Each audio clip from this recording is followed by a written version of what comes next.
All right, live. Are we live? Mm-hmm.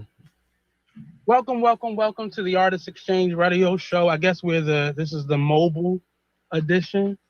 Um, Today has just been a day. This week has been a week. Thank you. We have been in a midst of. I've been in the midst of a lot of changes and a lot of reorganizing, and just getting used to this, I guess, new way of doing things. And I'm growing more frustrated because I feel myself um, giving into the changes and the people, and more so businesses and organizations that I'm working with or have to work with aren't really taking heed to, what this is doing to many of us.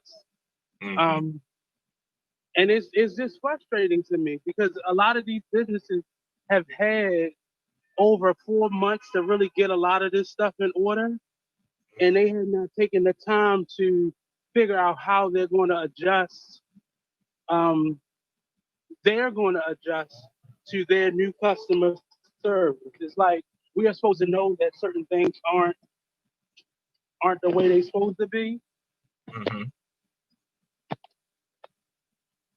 and it's frustrating that we're in a space right now where we're having to get organized. And I feel for businesses because even here be exposed or the way I run my jewelry business, a lot of things had to change, Mm-hmm. but it's just they're not really giving us any consideration um, for the change, and it's frustrating. That's where I'm at. How you feel in this, sir? Um, well, I feel fortunate to be in a situation right now where, uh, you know, because of what I do, adjustments have been made, and I've still been able to.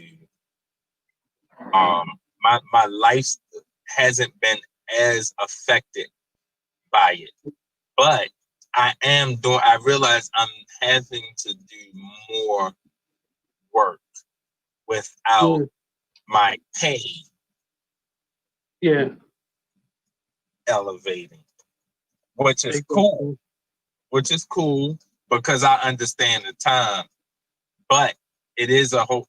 Sometimes I put it this way: sometimes as a contractor, right, you have Uh-huh. to decide when to go beyond and still pump the brakes, you know, because it's also relationship affecting how my income works. You see what I'm Right. saying? So it's not just my skill. It's not just a gig because people's souls and lives are involved spiritually and emotionally in the line of work that I do. So Right. sometimes I gotta just take one for the team. Um, but socially, I totally get it. Um, some of my friends are also professional musicians Mm-hmm.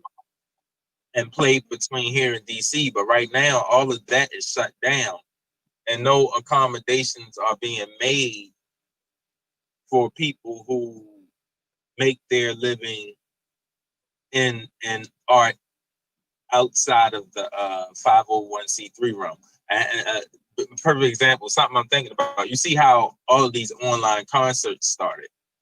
Right. I didn't. Maybe I'm wrong, but I'm not aware of any necessarily state funded or city funded concert series where artists were invited into the studio to perform as Well, you. because it's not coming directly from those grantees or those organizers right now. A lot of the funding is being trickled down through um, second level tier or second tier organizations that are then giving funds to or more grants or allocations to artists to be able to create. So you couldn't go to some of the sources that we used to go to. Now you're going to some of those second tier organizations that are now getting bigger grants, Uh-huh. and some of the donations and stuff like that are being funneled through more established organizations because they're more trusted, I guess.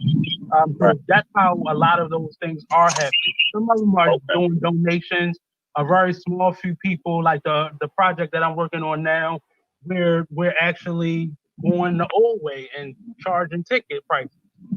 But funding is really tricky right now, especially, and we're here in Baltimore. It's really tricky because a lot of people are getting a lot of secret funding and they're sitting on it. Broadway, ain't nowhere in the world you're not gonna tell me Broadway didn't receive any of that. Was it PPP loans for payroll, emergency payroll funding? A Mhm. lot of those, I'm quite sure Broadway got that money because they Let me told us ask you something. not looking to Is, open up until next year. is there Uh-huh. like how would the I'm not sure what it's something called like the Actors Guild or something? Isn't that Uh-huh. like one of the organizations? Like I know in music we have something called ASCAP. We got BMI for publishing, and sometimes they have programs like, for example, like insurance programs. What do you So mean unions? You want unions? well, see, ASCAP and BMI are performance rights organizations, Right. not necessarily unions, because they don't, Mhm. that their representation basically deals with the collection of money only. Right. So I know you could get, but they have insurances for musicians like that you can actually buy into through them. Right. That's like, you know, $15, something Uh, like that. That if your gear gets damaged, it's funded.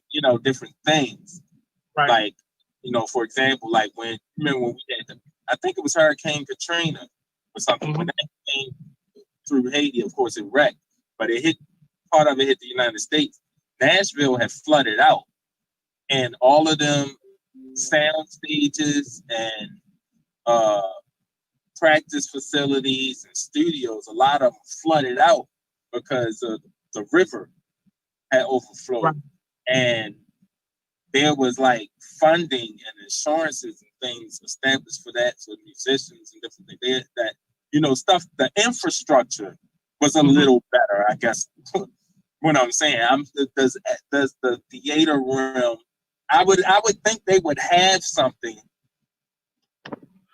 Um, in terms of what would be considered professional artists, many of them are in either the Actors Equity Union or the Screen Actors Union.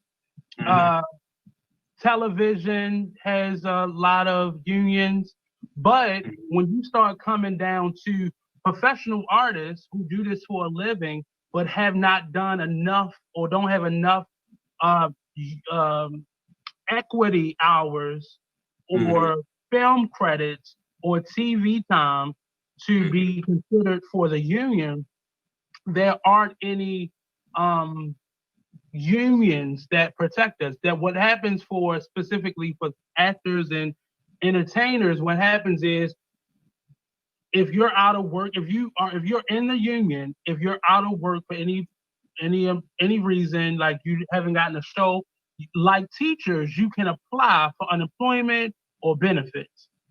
There's Okay. no need of life insurance and health insurance benefits that's along with it. Mm-hmm. But like right now, they're kind of in the same predicament that many people on unemployment are on because they got Mm-hmm. this plus $600 in addition to what they would normally get. But I think this was the first pay cycle that many people went back to what they would normally get. And now they're trying to decide what to do for people, I guess, in the month of August with the Congress.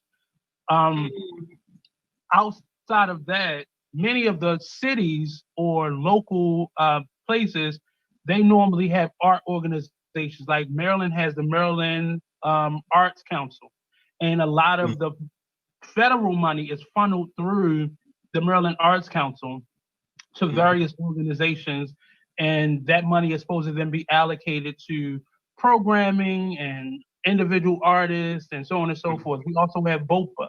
BOPA is another organization like that here in Baltimore, and every city mostly has these types of organizations. What happens is there becomes a clique of artists that they work with. And for whatever reason, those are the only artists that seem to benefit the most from it. Or if an artist doesn't have a certain amount of years of tenure behind them or experience behind them, not experience, but just time as a business, they don't have rights to a lot of that money. Like it's not a right to get it. They normally allocate it based off of what you're doing. For the pandemic, a lot of the organizations was giving away emergency funding, meaning they all had different amounts depending on who you were. You still had to go through some hoops to be able to get it, like tell them who you were, but it wasn't like send in your resume, send in a copy of this and the work that you didn't have to prove necessarily a lot of your work, but it still was a pick and choose who they thought needed it more than this person. Which they not sitting in front of us. They looking at a PDF that we sent in a form of a application. So there are on all the different levels, there have been opportunities for people to get funding. Again, a lot of the clicky programs allocated the funds with the way they wanted to, which is unfortunate. So you as an artist would have benefited from a lot of those grants. There's still some available. Um, and the regular grants were all closed down. For some of them are reopening, but a lot of them closed down because they didn't want to allocate those funds to the emergency funds. They basically got a lot of emergency funds from various places, whether it be donations or the government, and they allocated those funds. And a lot of those places are still sitting on a lot of the regular grant cycle funding. So for theater, visual artists, musicians, and on a local level, there are things that places that you could go or write to or go to their website in order to seek funding. It's just that sometimes it's a clicky situation.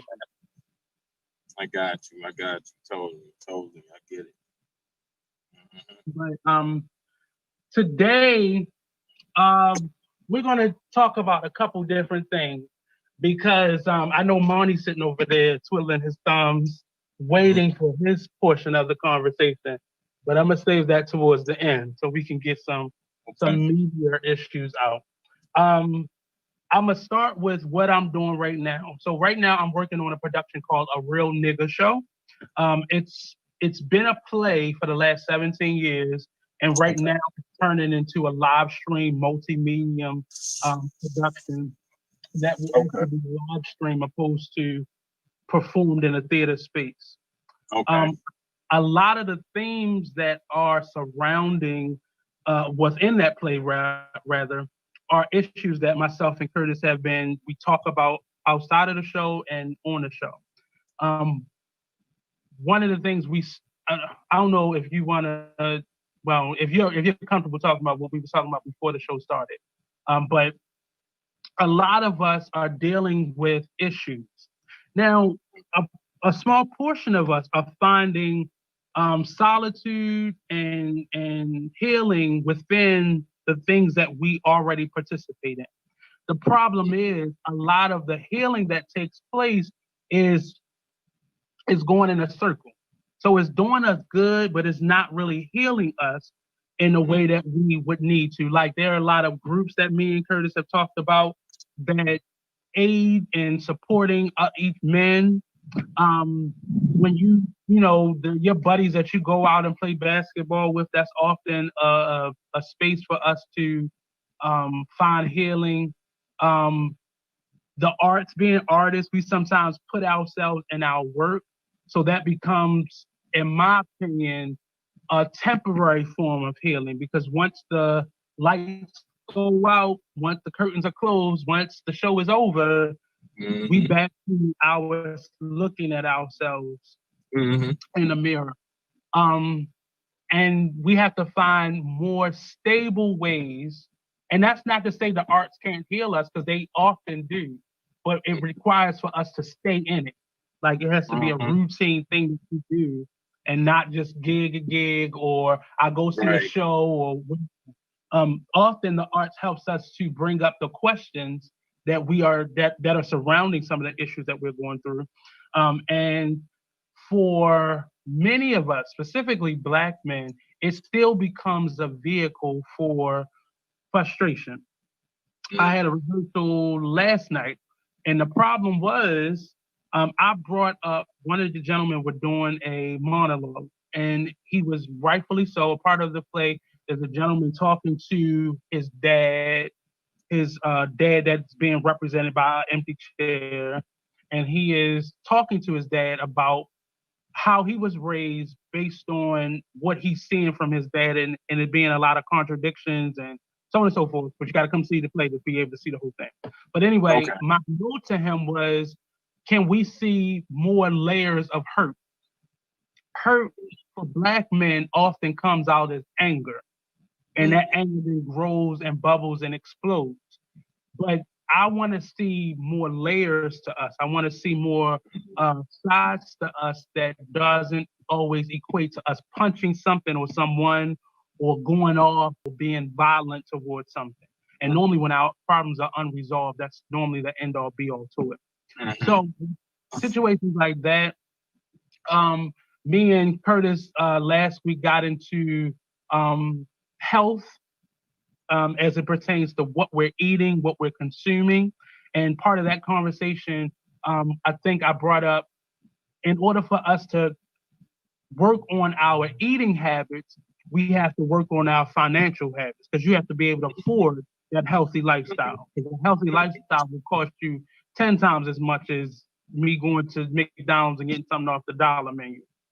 Um, and if I'm going to improve my financial status or my financial stability, I'm then going to have to work on some mental issues that I may have around surrounding finance.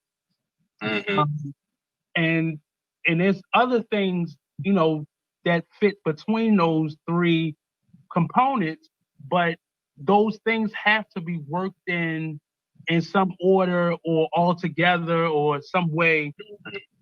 And the end result is that we're dying from diseases, complications to diseases.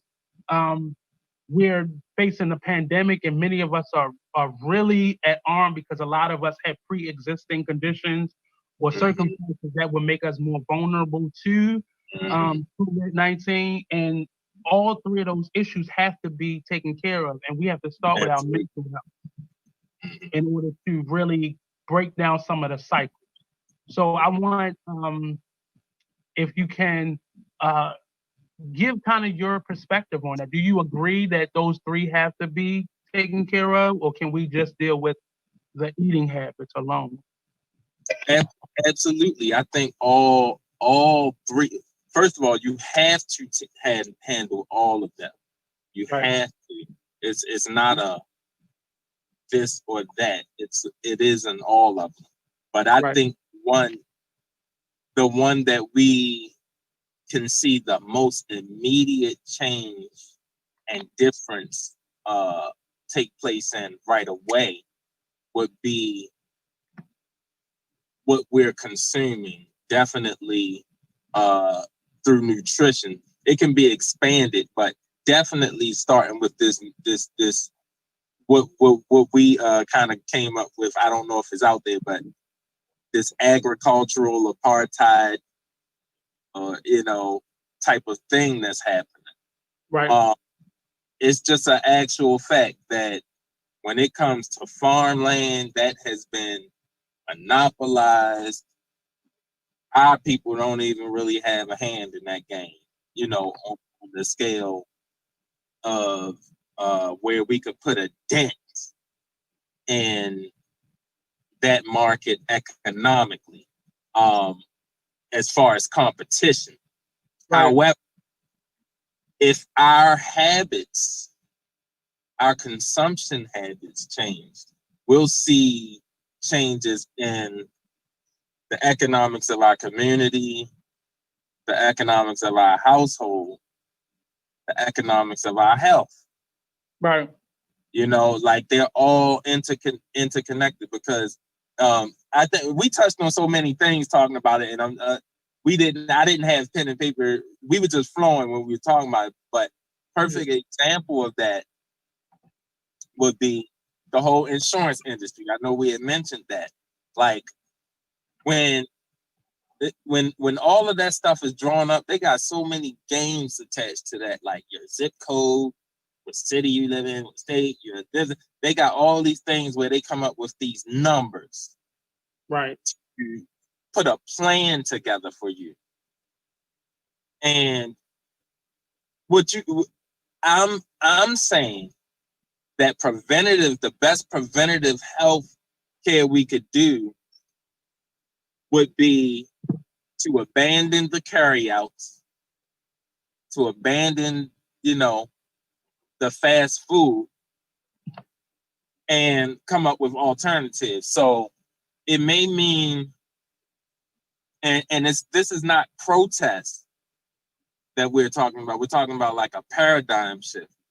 Like meaning if there are gonna be restaurants and things in our community to serve us, they have to serve us according to what our dietary standards are. Now, some people may say that's impossible, but all you have to do, if you're in Baltimore, is go on Park Heights and cross Northern Parkway, and I guarantee you will only see restaurants thriving that serve the Jewish community and meet their dietary standards, period. Because they're not going to support anything else. They have no culture that leads them, and that's interconnected in their economics. Those businesses are run by their people. Those businesses serve their people. Make sure, I actually take the trip to go get the food because I understand the value of it. I don't buy any food in Baltimore City. Not that it may not be some good, but I know what I'm getting when I go to. I don't let them feed me nothing that they wouldn't feed their own children and their own family. I know the value of eating a kosher diet. Mm-hmm. I eat that, and it's not. And do I eat it all the time? No, but most of my diet is definitely a kosher diet, and the quality of the fruit from their places is different than what I'm gonna get in Stop Shop and Save on Ricerstown and Cold Spring or something like that. No, Right. Take the trip, see what they're eating. Go into these Asian communities, see what these people are eating, because that is a part of the economics of your community. If you're unhealthy, you broke down, beat down, messed up, you have nothing. You have nothing. But my argument, and I wholeheartedly agree with you. But the reason I brought up the other two components, the financial component and then the mental well-being component, is often when you have healthier options, it's going to cost you more. Even when we open up more health conscious restaurants and places for us to obtain knowledge about healthier eating, it costs us more. And many people, we already spend a lot of money eating out. I disagree. I'm disagree. But no, let's go ahead and let's go ahead and jump in the fire. Let's jump in the fire. I'm saying to you, look, you're speaking about just in general. I'm speaking about people who have in their mind created a value system for subs and crabs and certain restaurants. They put a value to that. My problem is, but see, to get into the why, we can't be dealing with the food right away. We got to deal with finances, the people's relationship with their money. We got to deal with the mental connection to food. Okay. Well, yeah, definitely. I agree. I've never eaten certain things like I've never ate certain things like certain pig parts because once I Mhm. realized that chitlins were intestines, that was gross to me. Right, So I never invested my money or my right, time into eating those things. right, right. I'm saying in order for us to really fix the structure of Hmm. our health, you got Hmm. to go backwards a little bit Right. and deal with our relationship with money. Because the Okay. moment, I mean, just certain habits, when you get paid, the first thing we used to do was go get something to eat Right. because we But couldn't what afford what is all what is that we that wanted to eat. that we so my disagreement was with the cost of it. Now, on the Mm, surface, it looks like it's gonna cost more. Now, for example, I went to the butcher last Friday uh-huh. and I bought 3 pounds of ground lamb meat. Okay. That was like $17 a pound. Right. And so I spent like almost $50 on 3 pounds of meat. Now the Mm-hmm. thing is, I understand that I shouldn't be eating meat every single day. You see what I'm saying? Like not red meat, so to speak, Mm-hmm. every single day.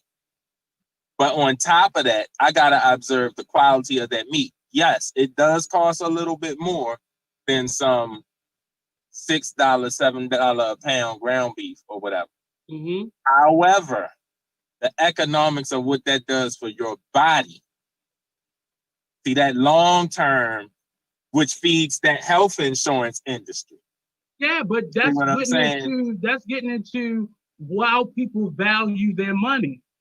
So if I So you're so saying they look, don't value the money they enough. don't. And I Okay, I say got you. we I don't, got you. because I we're got you. taught to we're taught to get the most out of the least. So if I only Right. make this amount of money, Right. I can't put half of my money that I make for the month into buying healthier food. That doesn't make Mm, sense. When I mean, for me as a single person, I can shop, hmm. for in family value size and Hmm. really get a lot for my money because it's just me eating. But when Hmm. you start adding on children, and my grandmother lives with me, and my uncle Charlie lives with me, and I'm Hmm. taking care of my sister's shop. When you start getting into the numbers of it, those meal plans start to add up. What Hmm. would it cost me maybe $4 to eat for each meal per day now is twice that or three times that, if not Yeah. more. So Yeah. that's why you get food stamps according to how many people are on your application, and not Mhm. just for the price of food. Because even if you stop for the price of food, you're gonna run out. So now I gotta start substituting things that quality to match up to the quantity that I need. So I we're got so instead of me buying healthier noodles, I'm gonna buy that big box of oodles and noodles and substitute the noodles for that. So that's right. that's when it gets to an unhealthy Right. predicament. And many of us, even once we grew up, I remember when I first moved out on my own, I said to myself, I'm never buying bologna. And it was another thing that I said I would never buy. But I would never buy bologna and I would never buy hot dogs. Because, growing up with all my uncles and aunts and all the people that was in our house, Hmm. that often was a meal that my grandmother would cook just to be able to feed all the grandchildren and all. And I said I would never Hmm. eat noodles and noodles. I'll never eat bologna, and I'll never eat hot dogs. Right. And Right. I just and no and but the cost, the reality of it is, unless you jump out Hmm. for your first time and you making top dollar, that don't Right. make financial sense. Right. So Right. so now I got to Right. figure out how to still eat on that economical budget while Hmm. still being able to enjoy the things. And it has nothing to Hmm. do with money. Right. It's more so your relationship with money, because we all know Hmm. how to, in whatever way we do, make the money. Yeah. Problem then comes in, what do I do with the money long term? Right. That's the issue. And many people don't know how to deal with money long term.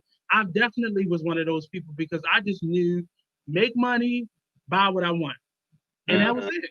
Long term thinking came in the form of, putting something on layaway.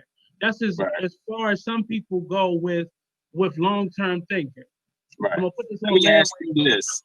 Go Do ahead. you think I totally get what you're saying about that end of the economics of it? Mhm.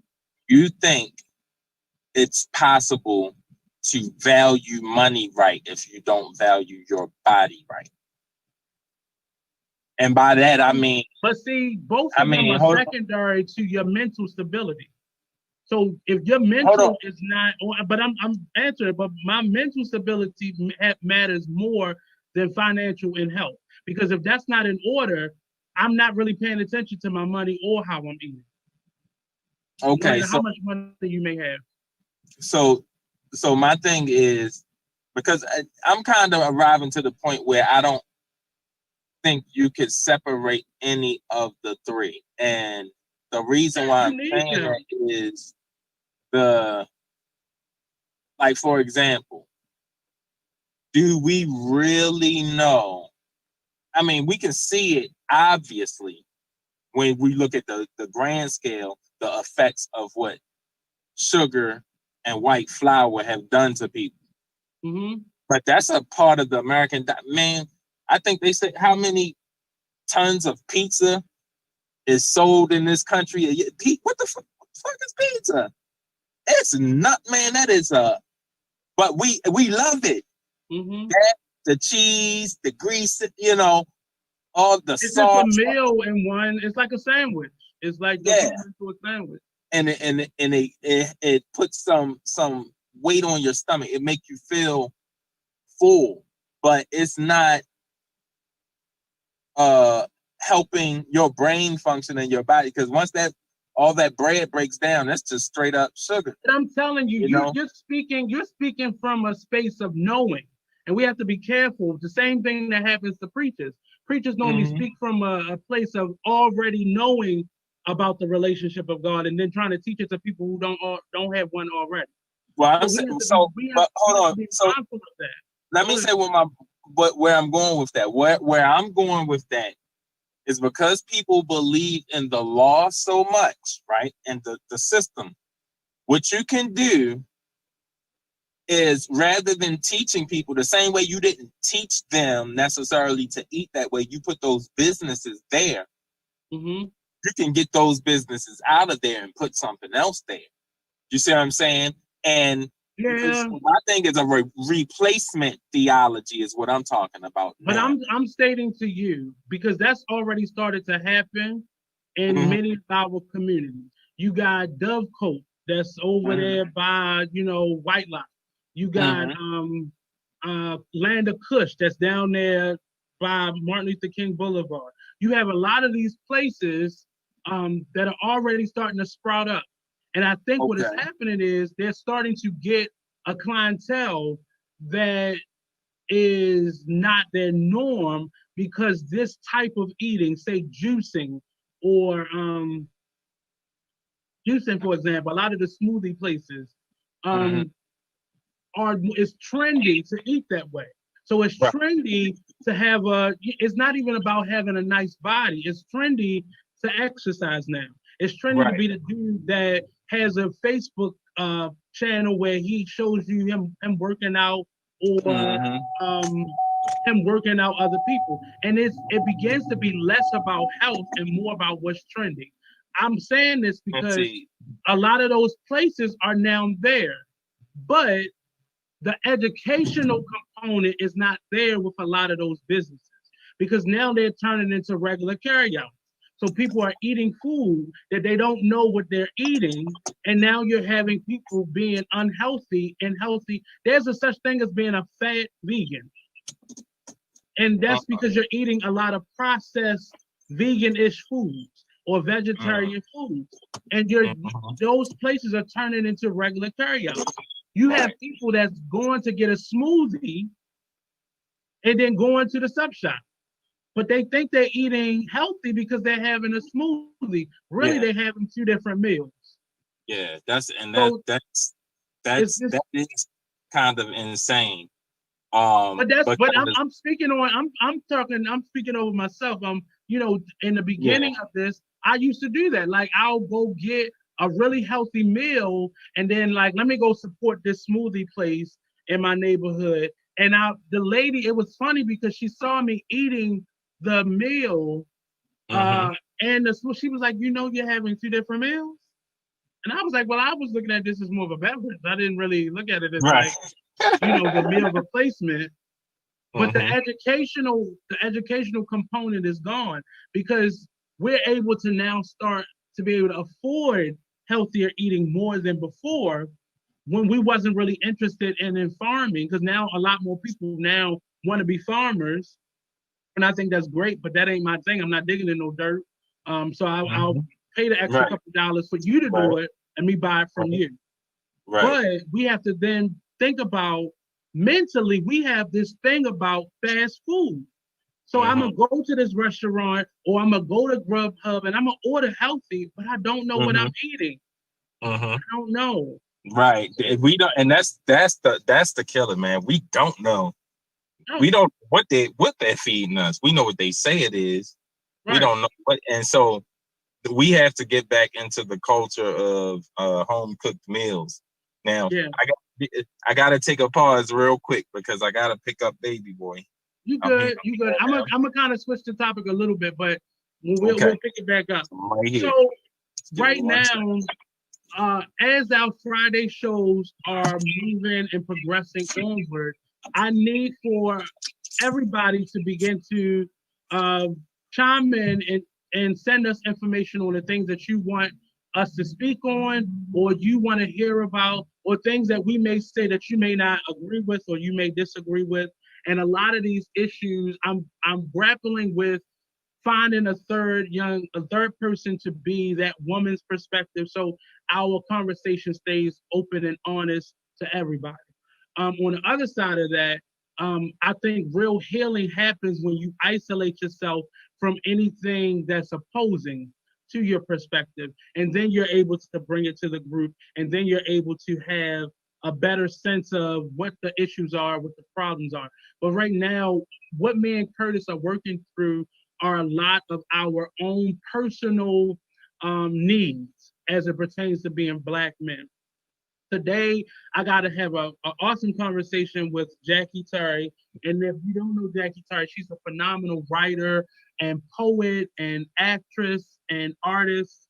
I went to college with her, but Jackie was a non-traditional student, and that I believe Jackie is in her early 50s right now. And I had an awesome conversation with her about what I'm doing here and the importance to me. Simultaneously, I'm also working on a book project, and I call it a project because I don't want it to be the typical this is my life story, or I'm blasting anybody, or I'm blaming anybody. But I'm physically going through a therapy session in writing this book, and the importance of me getting this out, because I feel like I'm too young to even write like the book of my life. But a lot of the experiences that I have, uh, I'm coming across men like Curtis, and we spoke with a couple times. We spoke with David Charles and a number of individuals um, that speak to things that I've gone through.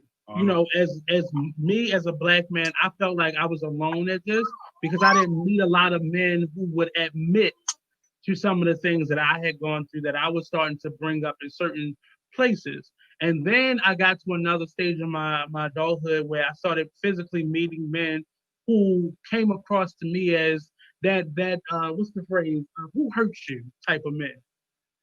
And I kept running across those type of men, and I would say that, like, who hurt you? What happened?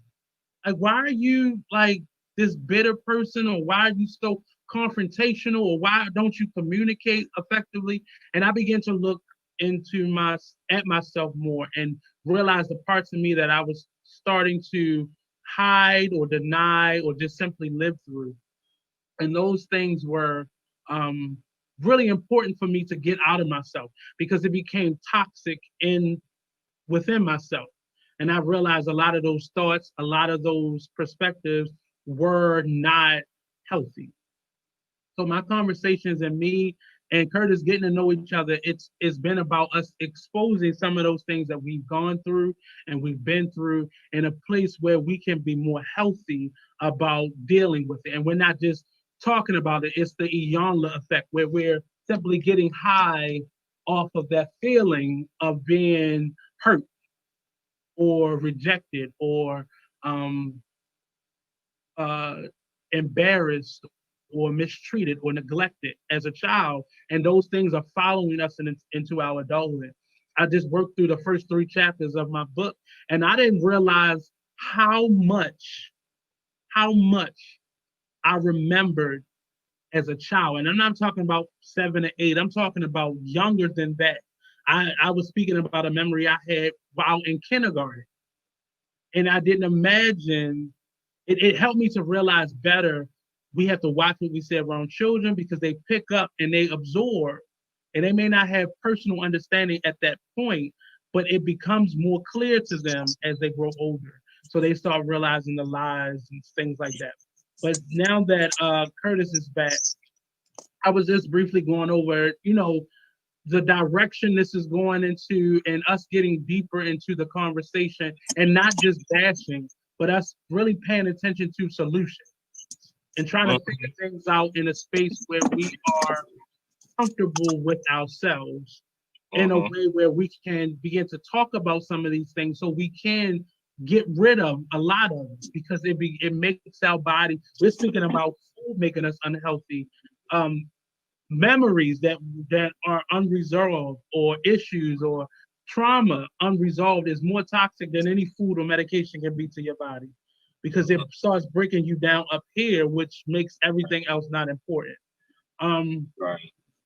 Where are I'm about to ask you like some more therapeutic questions, but in terms of your mental healing, what would you like to see happen in, say, the next 5 or 10 years for yourself personally, and maybe for other men around you that may be going through some of the similar things?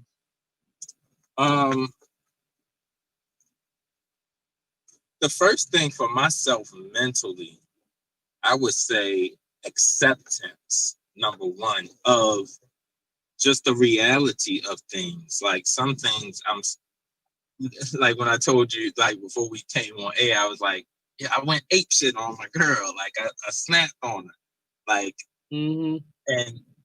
and when I say snap, it wasn't physical, but some people consider it like, unfortunately, we have a snowflake culture. I gotta say it. You can say the wrong thing and trigger somebody, but they'll come with the who hurt you. But it's like, yo, this is my truth, and I'm speaking it, and so I need to grow greater in the element of myself that accepts the differences and stops holding back as much. Sacrificing myself, my own my own truth as much, being able to really discern when more often than not to bring the sword or to just be silent. But sometimes I need to grow in greater acceptance of using my sword to cut when necessary. And by that, I don't mean like verbally attack or abuse or anything, but I mean staying firm, bro, because people will make you deny yourself and you'll start living a lie. You'll be living in misery inside of a situation for the rest of your life. And just I'm not a big rah-rah supporter of social media, not social media, but reality shows. But I think we need to start watching them more and watching them for the social living experiment that these people have become. I'm sharing a clip, and maybe we can talk about this next week. But there's a celebrity boot camp merge edition, or it's for couples and married couples and single and individuals like non-married couples, and sometimes it used to be just random people, but now they only stick to mainly reality stars or like B-list celebrities and stuff like that. And it's their way of staying relevant in this social media stage. But there was recently an experiment that kind of, it didn't necessarily mirror what she was going through, but there was a young lady on the show that they were given an assignment. So they all were given these buzzers, and they were given these sheets that their partner did not know what was on the sheets. So whenever their partner acted out in these bullet point ways, they were supposed to push a buzzer. Well, it was this one lady who was so subconscious about what was that she didn't realize what she thought was on the sheet was something totally different than what was actually on the sheet. And he kept buzzing her. So she thought he was buzzing her for behavior that she used to have, trying to trigger her to react to him in a different way, not realizing maybe what I'm doing is on his bullet point sheet. And that's why so she ended up throwing like this big ass apple at his head and really I guess it stunned him. And he was biting down the whole time. Like you could tell he was like, and they went to the big group session where they were supposed to be letting it out. Now she went in a totally different direction because she understands how to get to him, and he falls for the trap. So he's in this meeting and he snaps because what she's saying out of her mouth is very disrespectful to him, but it's more so to his pride and his intelligence that he's being affected by this. So he chokes her up. They remove him from the show at this point, and she's left with all of this victimizing emotion coming from her. This victim emotion coming from her. And most of the people that were commenting on the show kept saying, well, you are just as involved in this as he was. He's wrong for putting his hands on you, but you provoked that behavior. So that's what is so hard. What's so hard about you expressing that worth or that emotion to an individual that you know? It's not like a stranger, but you know the person. What happens when your real feelings want to surface, but you want to stay PC? See, you know what? See, it's easier for me to say what can happen when I'm talking about dealing with males than dealing with females. Yeah. You know how we as males are, like, yo, we will argue that shit out. Or it'll just be a fight. It'll just go to being a fight. And it's done. It's and sometimes we have heated arguments. We ain't even trying to hurt each other. We could actually agree to disagree. Right. It's not like that with it now. People will say, I run across a few here and there, but for my experience, first of all, I was raised in the matriarchy. I know what I'm saying is what I'm just speaking what I saw, what I see, men handle, and then we know when to stop because we know how when men cross a certain level, it's only a certain place that things can go. And for the most part, men don't want to go there with each other. But a woman knows she is by default protected when it gets there. Right. She gets there no matter, she knows by default, like, you are going to be wrong, sir. Because they want to finish. and most times it's necessary for you to finish. But often we don't want to, because we know the finish is going to be bloody. Right. Not even necessarily physical, but we know she's not really ready, or even if it's not a relationship, it could be a female period. They're not ready for the level of honesty that they're trying to pull out of you. And then you have to deal with the hurt that they feel from after them pulling it out of you before you can even finish dealing with the problem. And most times, I don't think we want to deal with all of that. Let's just say, I was wrong, you was right, move on. They want details. And it's crazy that even with us talking about this, I was just about to say what came to my subconscious, man. It's like, man, you gotta suck that shit up. That's what society. But you talking about yourself. We don't never tell them that. Yeah. We don't never tell them that. But a dude that eat that shit. That's just how we talk to each other. But the female, nigga, you fired, nigga, you lose your house, your career over, just because you were brutally honest and you spoke your truth, like the way people coming at Terry Crews right now. I mean, no matter what side of the fence. So that man speaking his truth.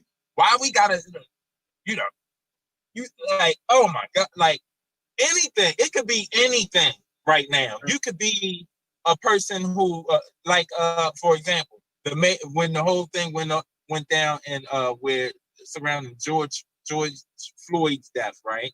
The mayor who was there,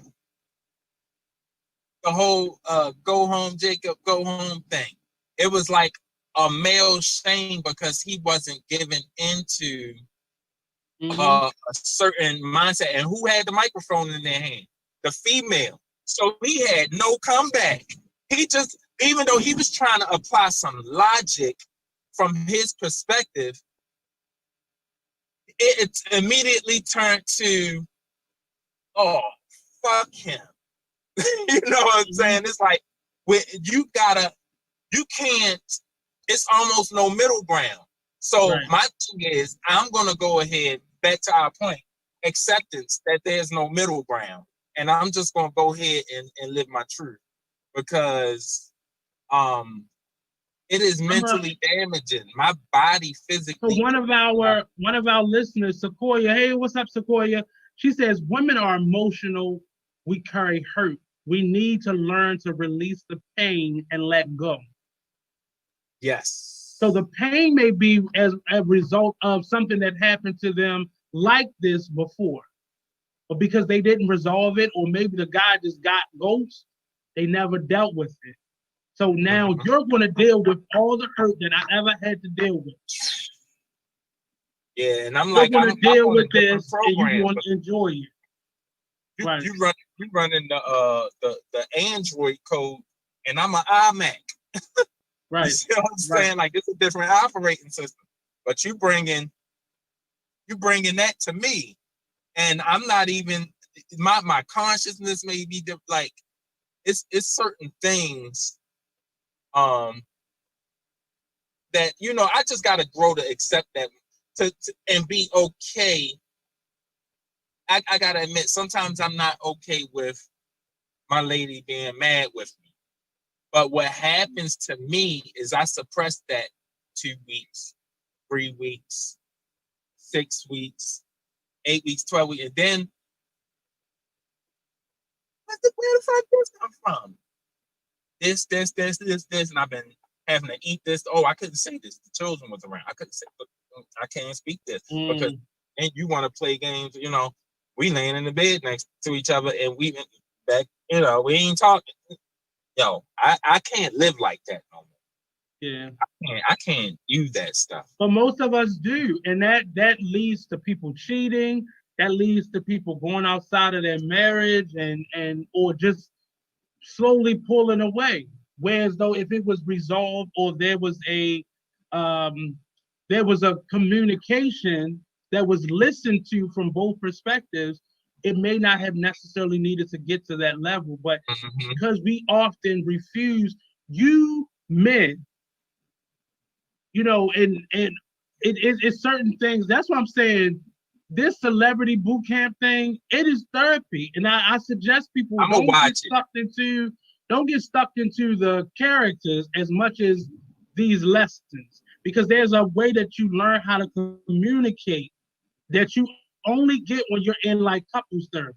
Like that couples therapy needs to be taught to individual people. Like that needs to be a class or a live stream we can go to. But it tells us how to effectively argue.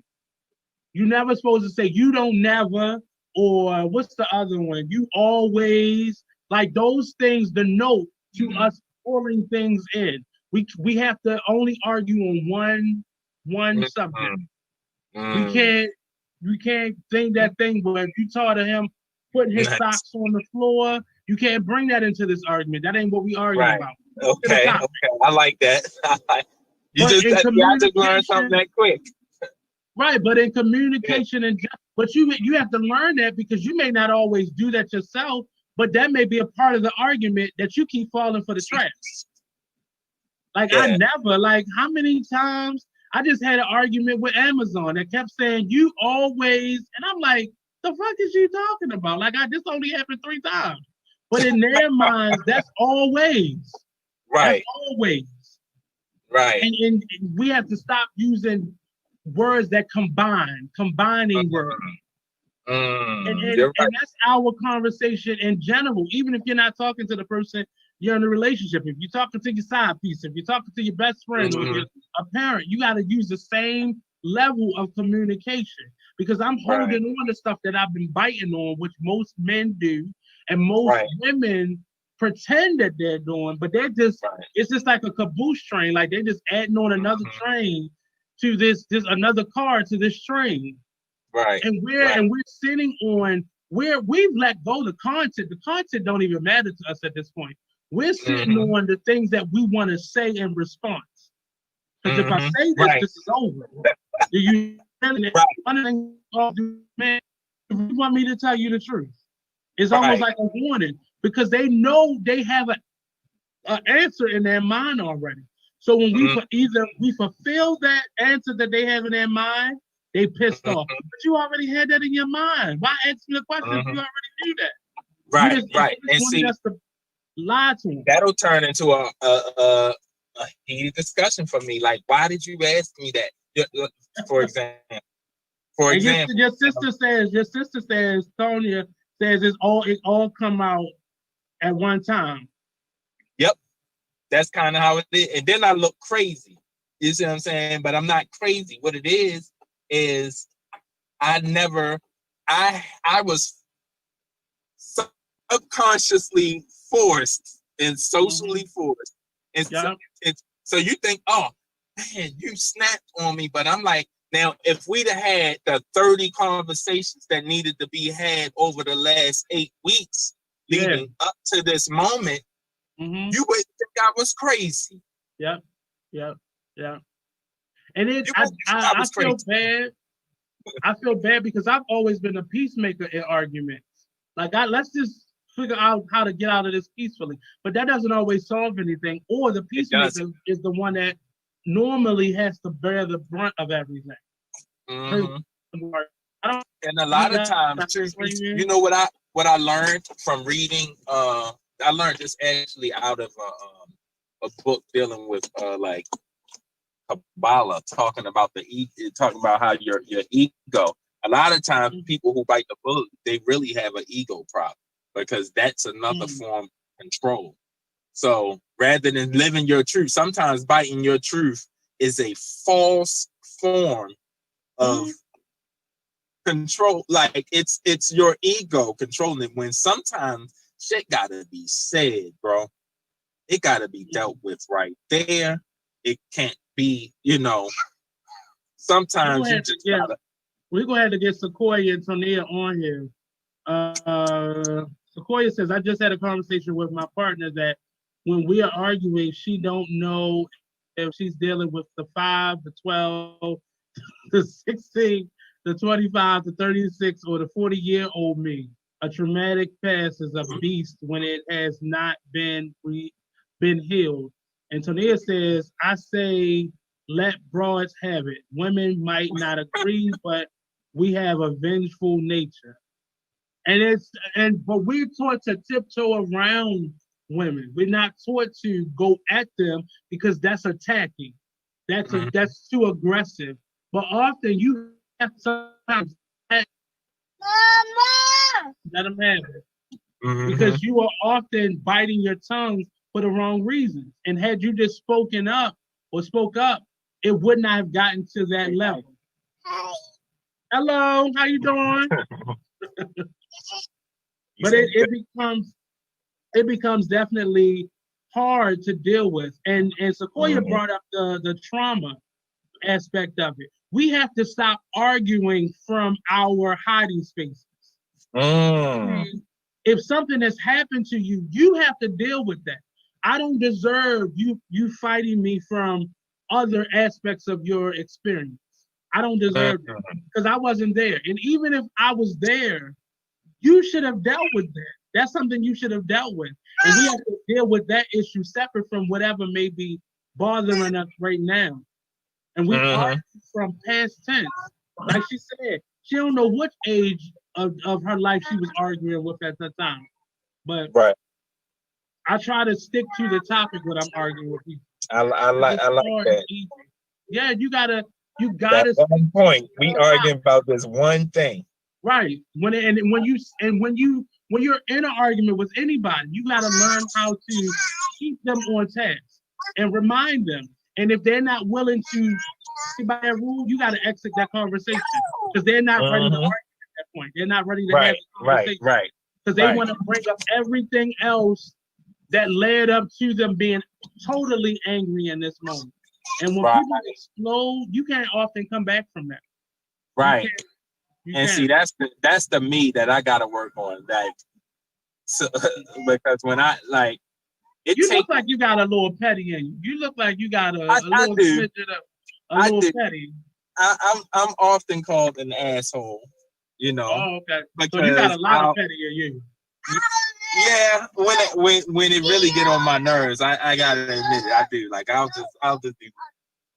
hold on to something that somebody said, like something they said to get at me, like, well, like, but it was clever. But I'll come right back with it. It might take me a month.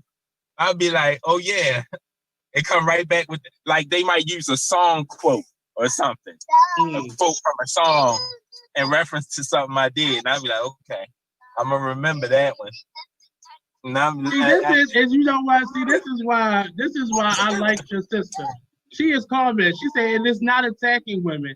I have been pacified forever. Women have been pacified forever, and with that, they have become arrogant in our movements with relationships. We talk more than we listen. We're quick to swing. She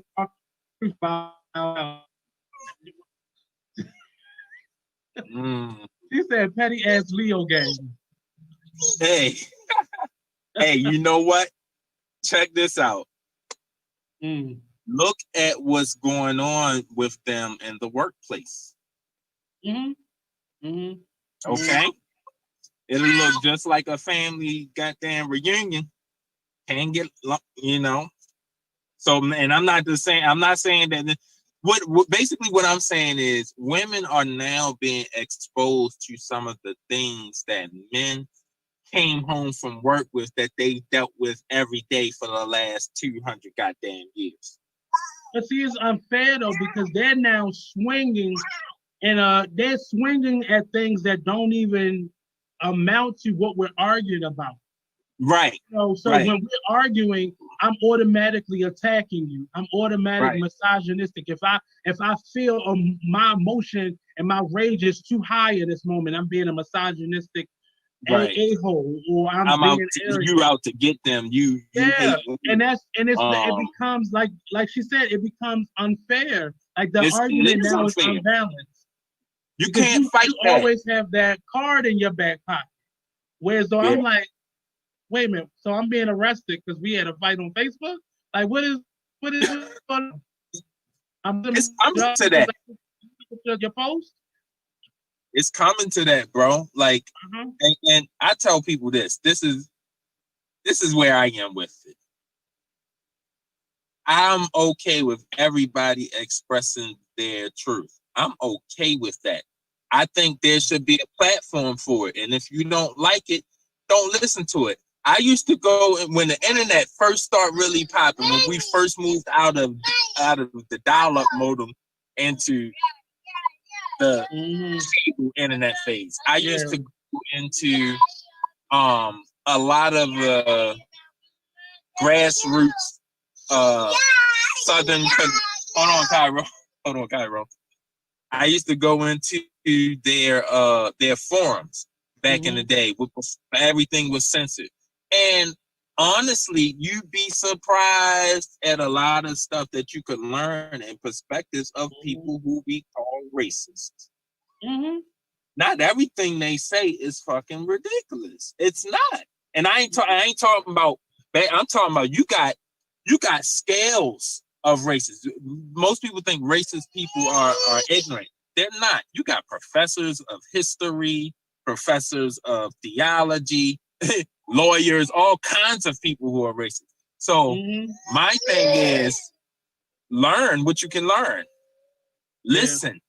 You know what I'm saying? Because those other perspectives matter. Those other perspectives when it comes matter. to racism, we get so angry.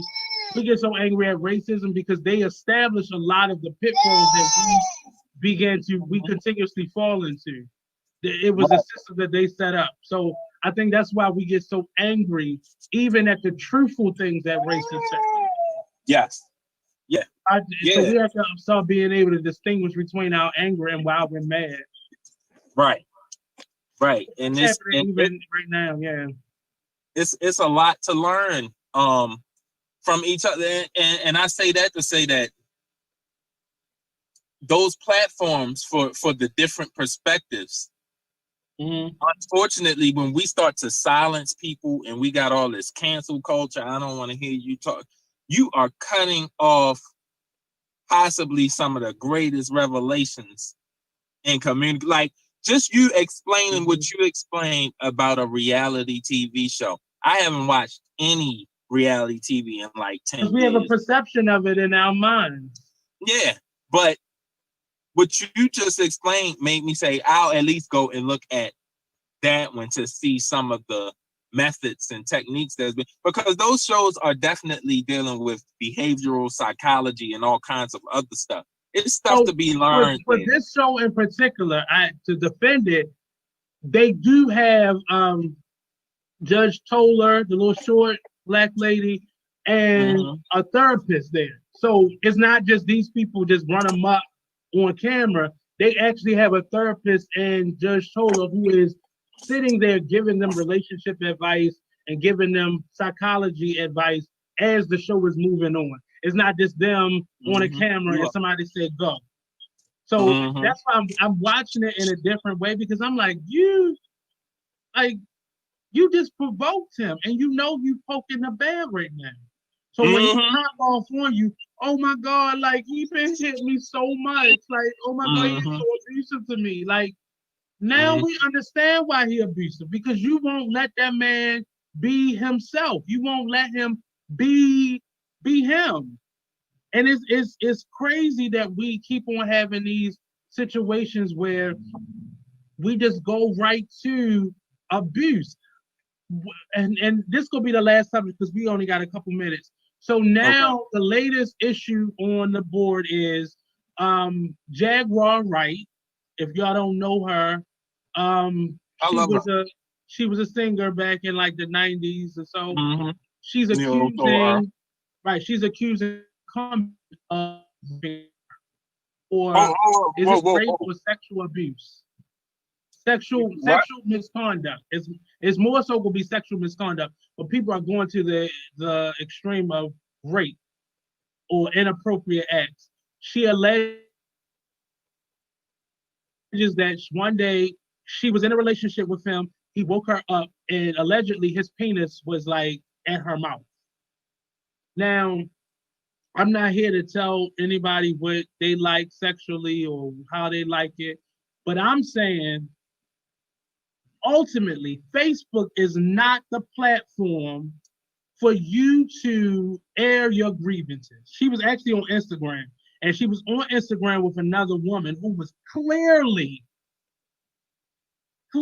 being entertained by her telling her this in front of all these people that was watching. Facebook is not the platform to reveal trauma. It's just not. Because people are being entertained by what you're saying.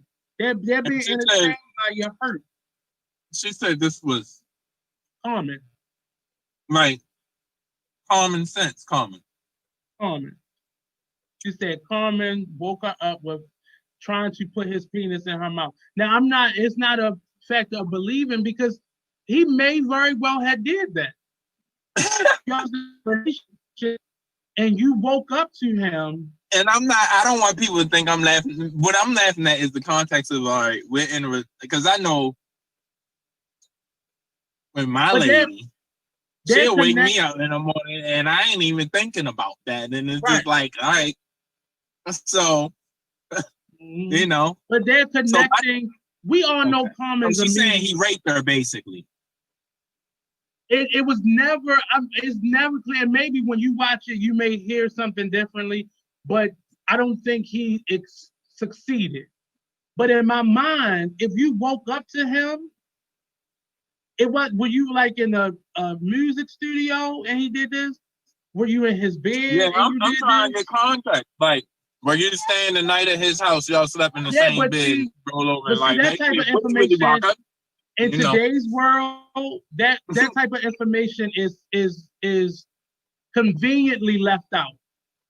Right. Because I And see, that's what gotta I get don't to the like. meat and potatoes, right? I don't like that. That's what I don't like. And that's why, you know how No, you your and I. sister is out of control. I'm about to ban her. She's about to be kicked out. She's out What? of control. She said he was just checking for strep throat. I can't.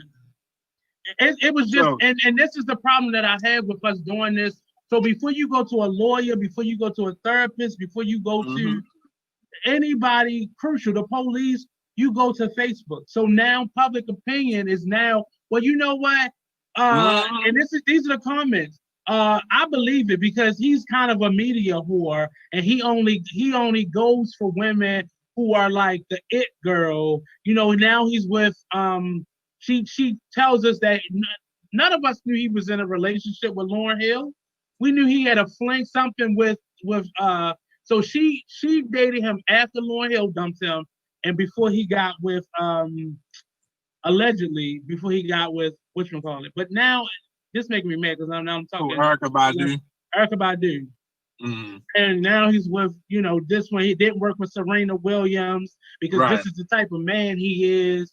And I have a problem because this is your opinion. It may not be the actual story, but now we've tried him, we've convicted him. And my thing is, even if it was like, was that uncommon behavior for them? Was it like, Miss Jaguar, may I enter thy vagina, please? Like, may I take my sexual organ and apply? Like, it seemed like, but you know, that's the culture now. You gotta add with all these blurred lines. Like, see, this the kind of stuff need to be talked about because now you got all this. What is consent type of what? Okay, but there's all these added steps, so we know what it is. But now there's all these added steps to it, and now if I feel there was a case back a while ago with another, like I think he was an Indian actor. He basically said, okay, he basically said he was they was in the middle of it, and at the middle of it, she just decided she didn't want it anymore, and she didn't say anything. And she said she gave him non-verbal cues. So with that, I wanna bring up. We're gonna research a couple topics, a couple cases like this, and we're gonna bring this back to you on Friday. And we're gonna have our Trump talk because I know Marty like, where the fuck is the Trump talk at? But we're gonna have the Trump Marty, talk. I got you. In fact, I want make sure we gotta give Marty 30 minutes so I can tear that ass up on the show. Oh, wait a minute. You had to go to his show for all that. I think you had to go to tried it. Oh, you tried it. You tried that one. Yeah. I think we need a special edition of Talk Lately. I think he's challenging you to a special edition of Talk Lately. Already know he can't handle me. I dealt with him last week off air. Well, all I can say is to what you just said just now is that 15,000 more people that died. 15,000 more people. 15,000 people done died in the last week since we talked last. So, considering that fact, I guess that does it. Your whole conversation is dead to me. I'm gonna just take over this conversation right now so we can get off air. But this has been another edition of the Artist Exchange Radio Show. Next up, it is the Cocktail Social with Blue Waters and all of his shenanigans and the lovely people of that show. So without further ado, it's the end. We'll be back on Monday. We have a special guest coming, and me and Curtis will be back on Friday. So peace out.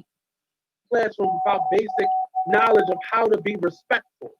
But Those things need to be taught at home. I should not be teaching you how to fold clothes in second period. That's Right. That's not no. Oh, I have to. I think he brought up last week